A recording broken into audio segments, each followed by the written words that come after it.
The grain silo stands full when the soldiers arrive. 20,000 tons of wheat locked behind concrete walls just 50 miles from villages where children have stopped crying because crying requires energy their bodies no longer possess. The soldiers are not here to distribute food. They're here to guard it, to ensure it never reaches the people dying within walking distance. Because in Ethiopia in 1984, starvation is not a tragedy. It is a strategy. This is Mekelle, northern Ethiopia, and what the world will call a biblical famine is actually a carefully orchestrated military campaign starve the rebels by starving the civilians who might feed them and let the international community provide cover by calling it a natural disaster. Colonel Mengistu Haile Mariam does not use the word genocide. He speaks of revolutionary defense of the motherland, of protecting socialism from reactionary forces, of necessary measures to secure Ethiopia's future. The official government position frames the crisis as drought, as nature's cruelty, as a catastrophe requiring international sympathy and aid. Western media accepts this narrative with surprising ease because acknowledging the alternative, that a government is deliberately engineering mass starvation, requires explaining complexities that do not fit into 2-minute news segments showing skeletal children with distended bellies. The truth hiding beneath the famine surface is that rainfall in 1984 measures near normal across most affected regions. The truth is that Ethiopia produces enough grain to feed its population if distribution followed need rather than political loyalty. The truth is that military roadblocks prevent relief convoys from reaching rebel-held territories, that soldiers confiscate harvests from farmers suspected of supporting insurgents, that forced resettlement programs move hundreds of thousands from fertile highlands to barren lowlands during planting season. The truth is that every policy decision, every checkpoint, every confiscated sack of grain serves the same purpose, using hunger as a weapon more effective than bullets. But the world watching from comfortable distance does not see these truths in 1984. The world sees Michael Burke's BBC footage describing conditions as the closest thing to hell on earth. The world sees Bob Geldof organizing Band Aid and Live Aid, raising over $100 million through concerts and charity singles. The world sees celebrities recording "We Are the World" and feeling virtuous about helping. The world sends grain and medicine and money, most of which the Ethiopian government diverts to feed soldiers, purchase Soviet weapons, and fund the very war effort creating the famine it claims to be fighting. This becomes the template for committing atrocities in plain sight. Frame genocide as natural disaster, accept international humanitarian aid, use that aid to continue the policies generating the crisis, and let well-intentioned celebrities provide moral cover through charity that fundamentally misunderstands the problem. The Ethiopian Civil War is not war in any conventional sense. It is 17 years of systematic state violence against populations deemed insufficiently loyal, wrapped in revolutionary rhetoric about progress and modernization. And the world ignores it because Cold War geopolitics make Ethiopia strategically useful. Because natural disaster narratives are simpler than acknowledging deliberate mass murder. Because genocide dressed in communist ideology does not fit comfortable Western frameworks for recognizing atrocity. The nightmare begins in 1974, when a military committee called the Derg overthrows Emperor Haile Selassie, ending 3,000 years of Ethiopian monarchy through a coup that initially promises land reform, democracy, and entry into the modern world. The revolution enjoys widespread support at first. Haile Selassie's government had been feudal, corrupt, and catastrophically incompetent in handling the 1973 famine that claimed 200,000 lives, while the emperor's palace Wyans ate imported beef. The Derg promises change, promises to redistribute aristocratic land to peasants, promises Ethiopia will finally shed its medieval structures. The promises survive exactly long enough for the Derg to consolidate power. Then Mengistu Haile Mariam, a colonel with minimal political experience but considerable talent for eliminating rivals, seizes control in 1977 by personally executing several Derg members during a committee meeting. He declares Ethiopia a Marxist-Leninist state, nationalizes all land and major businesses, and launches what he terms the Red Terror, a campaign of political violence against anyone suspected of opposing the revolution. Over the following 2 years, security forces eliminate somewhere between 30,000 and 750,000 people. The massive range in estimates itself indicating how chaotic and undocumented the violence becomes.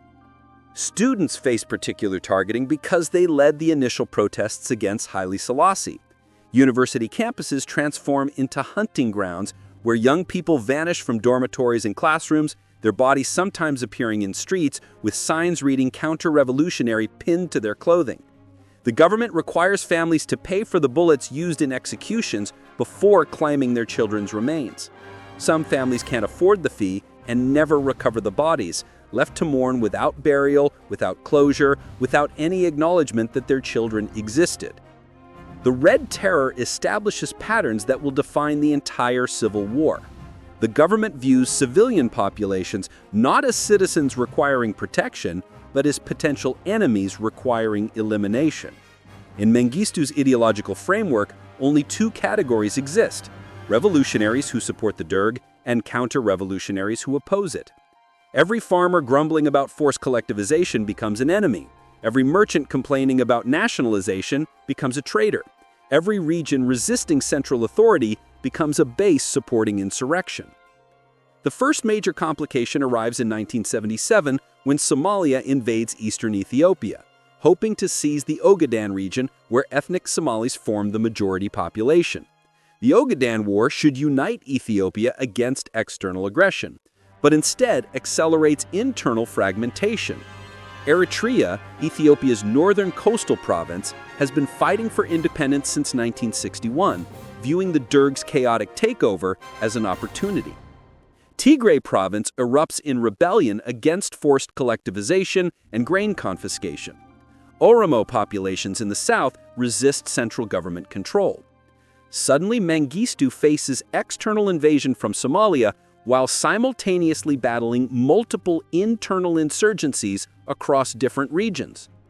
The Soviet Union rescues Mengistu by providing massive military assistance, $1 billion in weapons, 17,000 Cuban combat troops, and over 1,500 Soviet military advisors that transform Ethiopia's ragtag forces into a mechanized army capable of combined arms operations. This represents Cold War proxy warfare at its most transparent. The Soviets support Mengistu's Marxist government, the Americans support Somali dictator Siad Barre despite Somalia's nominal communism, and nobody considers Ethiopian civilians caught between competing interests. The drought striking in 1983-1984 does not create the famine. It magnifies a crisis government policies have been deliberately engineering. When rains fail, no safety margins exist because government has confiscated stored grain. No ability to purchase food remains because forced collectivization has impoverished farmers. And no option to migrate to better areas exists because resettlement is mandatory and controlled. The drought provides perfect cover. Government blames nature for what fundamentally represents policy-driven catastrophe. By October 1984, 7 million Ethiopians face starvation risk. Over 1 million will perish during the following 2 years. The images reaching Western television screens are devastatingly real. Children with stick-thin limbs and swollen bellies, adults too weak to stand, feeding centers overwhelmed with the dying. What the images cannot show: military checkpoints blocking food convoys, forced resettlement camps, grain warehouses full of wheat that will never be distributed because starving populations live in rebel-held territories. Michael Bjork's BBC report in October 1984 describes a biblical famine, now in the 20th century, and the closest thing to hell on earth. His footage reaches 425 million viewers worldwide. Bob Geldof watches, and within weeks organizes Band-Aid, recording Do They Know It's Christmas, which raises £8 million. Live Aid follows in July 1985, simultaneous concerts in London and Philadelphia, 16 hours of entertainment broadcast to 1.9 billion viewers, $127 million raised for famine relief. The aid money pours into Ethiopia, and Mengistu's government immediately begins systematic diversion. International relief organizations must work through government channels, meaning government decides where food flows.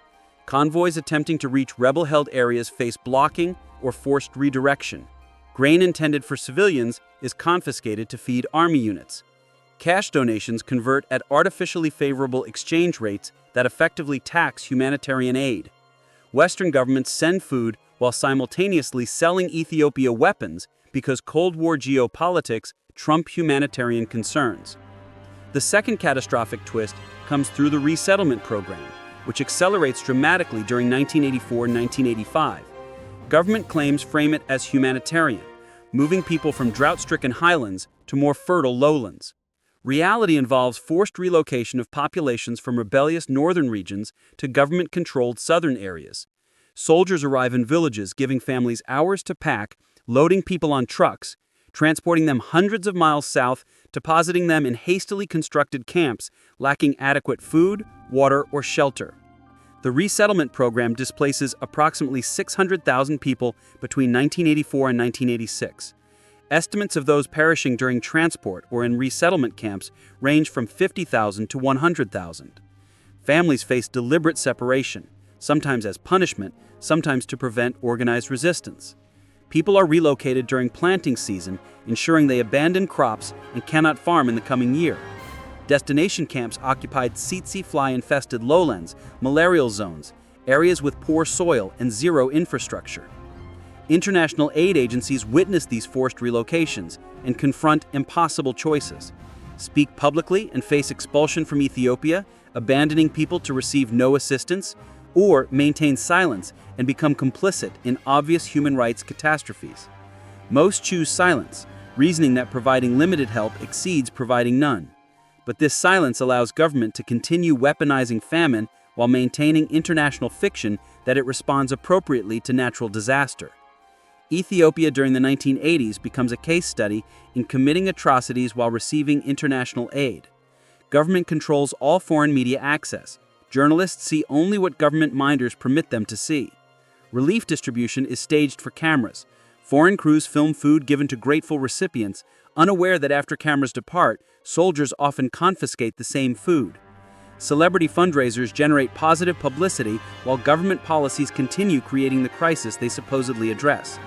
Western governments, particularly the United States, maintain relationships with Ethiopia because it occupies strategic location near the Red Sea, because antagonizing a Soviet client state might push it closer to Moscow, because Cold War calculations render humanitarian concerns secondary. The third major twist arrives through villagization programs starting in 1985, forcibly relocating rural populations into centralized villages where government can more easily monitor and control them. Official justification involves improving service access, healthcare, education, water infrastructure. Real purpose involves counterinsurgency. If civilians concentrate in government-controlled villages, they cannot support guerrillas operating in the countryside. Villagization affects approximately 13 million people, nearly 1/4 of Ethiopia's entire population. Villages are sometimes burned after populations relocate, ensuring people cannot return to traditional homes.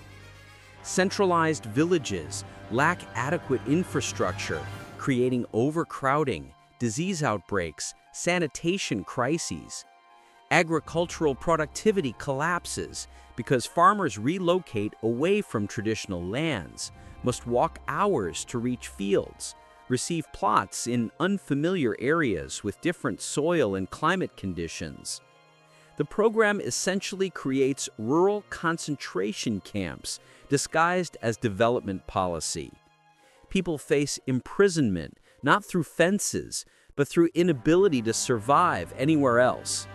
International development agencies sometimes fund villagization infrastructure, wells, schools, clinics. Without recognizing or acknowledging, they support forced relocation programs violating every humanitarian principle. Meanwhile, actual military conflict continues as backdrop to the famine. The Eritrean People's Liberation Front controls most of Eritrea except major cities, besieging Asmara, the provincial capital. The Tigrayan People's Liberation Front expands from guerrilla movement to conventional army capable of defeating government forces in pitched battles. The Oromo Liberation Front wages insurgency across southern regions.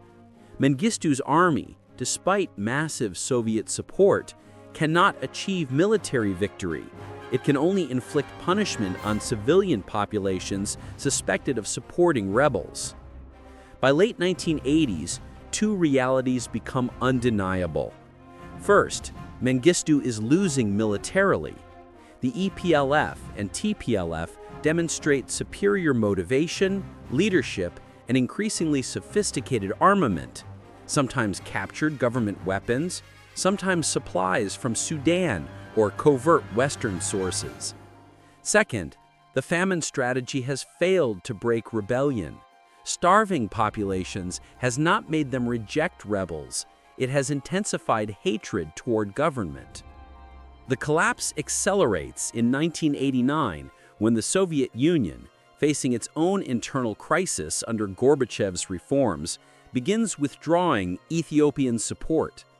Soviet military aid, Ethiopia's lifeline, evaporates as Moscow pursues perestroika and glasnost. Cuban troops withdraw. Soviet advisors depart. Mengistu's regime suddenly confronts well-organized, battle-hardened rebel movements without superpower patronage. In 1991, the EPLF captures Asmara and Massawa, effectively liberating Eritrea. The TPLF, leading a coalition called the Ethiopian People's Revolutionary Democratic Front, advances on Addis Ababa from the north. Government forces collapse. Soldiers desert in massive numbers. The army that once numbered 400,000, largest in sub-Saharan Africa, simply disintegrates. Mengistu flees to Zimbabwe on May 21, 1991, where President Robert Mugabe grants him asylum. He lives there still, in a comfortable villa in Harare, having never faced justice for the approximately 500,000 to 2 million people who perished under his rule. The Ethiopian Civil War ends not through negotiated peace, but through military collapse and a dictator escaping under cover of night. The EPRDF assumes control of Ethiopia, and Eritrea achieves independence following a 1993 referendum. The casualty statistics resist comprehension. Conservative estimates place total losses at 1.4 million. Higher estimates reach 2 million. These numbers encompass the 1984-85 famine, the Red Terror, resettlement program casualties, combat deaths, villagization consequences, and losses from disease and displacement. Numbers remain uncertain because government kept inadequate records, because many perished in remote areas where nobody counted, because certain categories of suffering, family separations, psychological trauma, never appear in death tolls despite representing genuine devastation. International response to these atrocities proves fundamentally inadequate and often counterproductive. Western governments condemn human rights violations while selling Ethiopia weapons. The United States, Italy, and Israel all provide arms to Mengistu despite knowing about the Red Terror. Humanitarian organizations deliver aid that government manipulates for military advantage. Media coverage focuses on famine imagery while largely ignoring political and military causes of starvation. Celebrity charity campaigns, however well-intentioned, create narratives of natural disaster requiring Western charity rather than political crisis requiring pressure on abusive government. Why did the world ignore what happened in Ethiopia? Multiple factors converged to create willful blindness. First, Cold War politics rendered Ethiopia strategically valuable to both superpowers at different moments. The United States initially supported Ethiopia under Haile Selassie, then pivoted to supporting Somalia after the Derg aligned with the Soviet Union. The Soviet Union provided massive aid to Mengistu because Ethiopia offered Red Sea access and counterbalance to Western-aligned Kenya. Neither superpower wanted acknowledging their clients' atrocities because doing so would undermine their geopolitical positions. Second, the natural disaster narrative proved simpler and more comfortable than acknowledging deliberate starvation as military strategy. Natural disasters require charity, not political intervention. Political crises require difficult decisions about sovereignty, intervention, sanctions, potential military action. Treating Ethiopia as drought victim rather than victim of its own government allowed the international community to feel compassionate without actually doing anything meaningful. Third, Ethiopia seemed remote, complex, and not directly affecting Western interests. The war lacked clear moral narratives of other contemporary conflicts. Both sides committed atrocities, government forces worse, but rebel groups not perfect either. Ethnic and political complexities resisted reduction to 30-second news segments. Ethiopia was not strategically vital enough to justify intervention, but just important enough that nobody wanted antagonizing whoever emerged victorious. Fourth, racism and compassion fatigue toward Africa made sustained international attention difficult. Western media covered the famine when images shocked sufficiently, then moved on when public interest waned. Ethiopia was framed as another instance of African incapacity rather than specific crisis caused by specific policies that could change. Default assumption held that Africa has famines, not that governments create famines as deliberate war strategies. Fifth, the NGO and humanitarian community became invested in maintaining access, which required not openly criticizing government. Organizations operating in Ethiopia depended on government permits, cooperation, and allowing their staff to work. Speaking out about atrocities risked expulsion, ending programs, and helping nobody. This created perverse incentives where humanitarian organizations became complicit through silence about causes of crises they attempted addressing. The Ethiopian Civil War carved scars persisting decades later.